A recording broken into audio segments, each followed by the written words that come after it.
a super hit.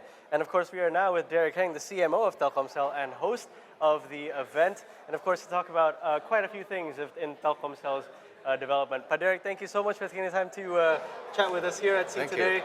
I know a lot of people have been looking for you to chat with you, obviously, to talk about developments of Telkomsel, in the region and in Indonesia as well. Yeah. Now, I'd like to ask, it's been over a year since Telkomsel adopted FMC, fixed mobile convergence, right? How has the transition been, and what future developments can we expect from the company regarding FMC? Yeah. No, it has been an amazing year. We have successfully integrated IndiHome into Telkomsel. So now we are in full throttle for fixed mobile convergence. It's really been an exciting year.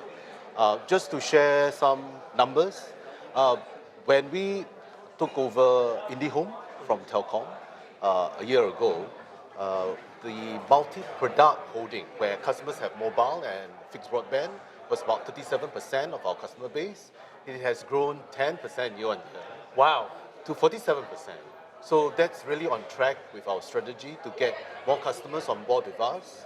And the hypothesis is the more products there are with Telkomsel, the stickier and the more loyal they will be. Okay. So I'm a little bit curious about what the benefits of FMC are to users. Can you share that with us? Yeah. I think the convergence play is a step up to what customers are looking for. They want connectivity both on the move as well as at home. Not just about the bandwidth. We're also looking at content, entertainment, games.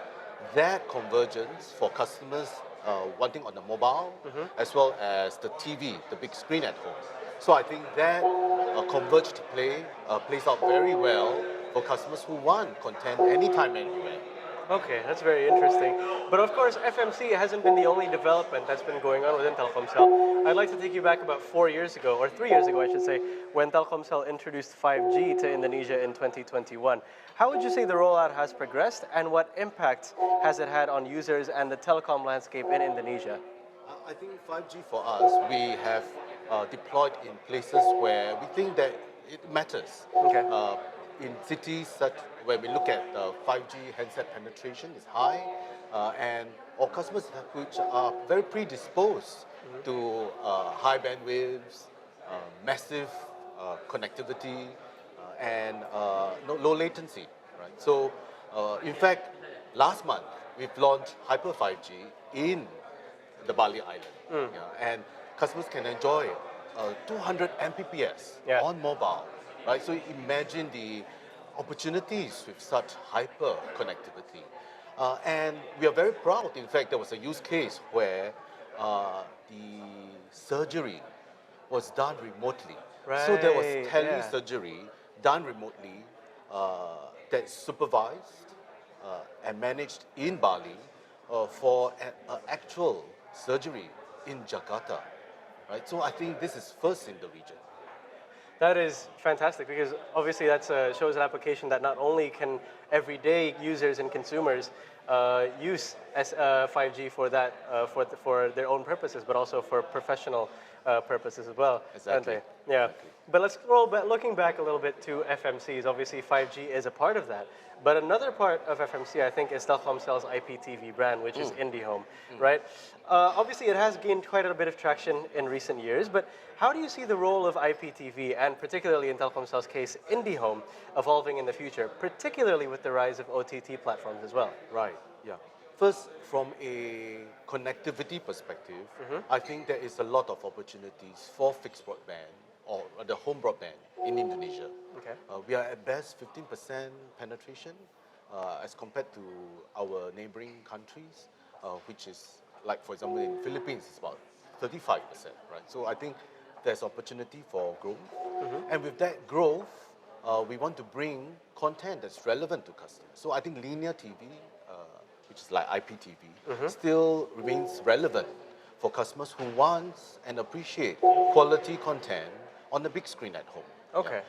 So what it will do will be part of a palette in terms of content portfolio that offers both IPTV plus video on demand, which is like the OTT. So I think that offers a A range, right? complete portfolio Yeah. to suit the diverse needs of our customers. Okay, that makes sense. I mean, it's the range so that anyone who needs anything can just be able to get anything. is what you Exactly. mean. All right. Exactly. Okay, well, we're talking on the subject of development. With the rise of generative AI and automation, obviously it's affected many industries.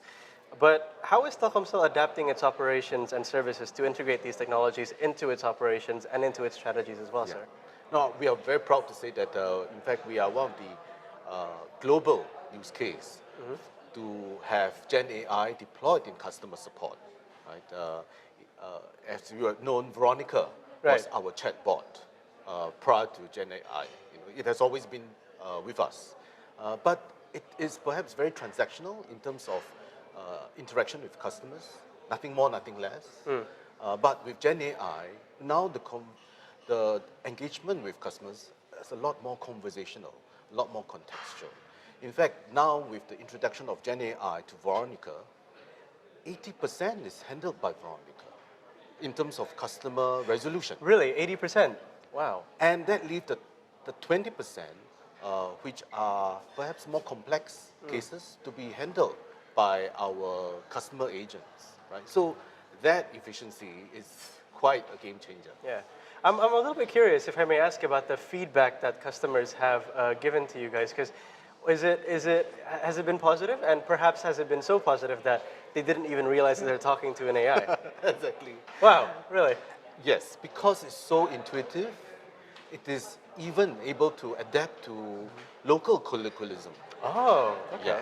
And that interaction and resolution of problems leave the customer satisfied. At the end of the day, the customers are looking to have their problems resolved Yeah. quickly and efficiently. So that helped to solve a lot of the simpler issues that customers face. Okay. Well, while we're on the subject of future developments as well, obviously in September, just this month, Telkomsel launched MaxStream Studio. What is MaxStream Studio, and how would you say it fits into Telkomsel's broader content and media strategy? MaxStream Studios is our local content play. We are producing local content. We believe in local content. Indonesia is really a nation of thriving creativity, and we want to support talents, we want to support local talents, and we want to support the local creative economy. So that's our part of that mission to have dreams realized for a lot of talents in Indonesia. But of course, MaxStream Studios is only a small part, not a small part I would say, but a part of your overall content and media strategy, right? You have news channels, you have a channel that caters to sports and entertainment and things like that as well. How important would you say is the role of media in Telkomsel's overall strategy? And what impact do you foresee it having on customer engagement overall? Yeah, I think media plays a very big part of our engagement to customers. Beyond connectivity, I think the differentiator is about content, Right. Whether it's about videos, it's about music, or games. I think that array and that suite of content will help us differentiate, right? So media plays a very important part to engage our customers. Okay. So what would you say other major developments can we expect from Telkomsel in the near future? And perhaps how might these changes enhance customer experience going forward? Yeah. To us, we will stay steadfast with our fixed mobile convergence play. That, to us, is really the future of engaging customers. And we will want to really make that experience across our different products and services seamless and convenient. Hence, for example, my Telkomsel app Right. is now our super app. We have consolidated a lot of standalone apps and now housed in one destination. So customers could check their packages, buy packs, check bills, get their fix on entertainment, Yeah. gaming. In fact, my Telkomsel can even track your flights. Wow. As well as monitor your exercise regime. Okay, so it's basically an all-in-one tool, isn't it, for Yes. customers' everyday needs? Then, yeah. Exactly. Well, Pak Derrick, thank you very much for your time to be Most interviewed welcome. by us here at Sea today. Certainly a very interesting conversation and learned quite a lot about the development of Telkomsel in the present and also in the future. And of course, that was our conversation with Pak Derrick Heng. It's back to you at the studio, Alia. Thank you very much, Messi.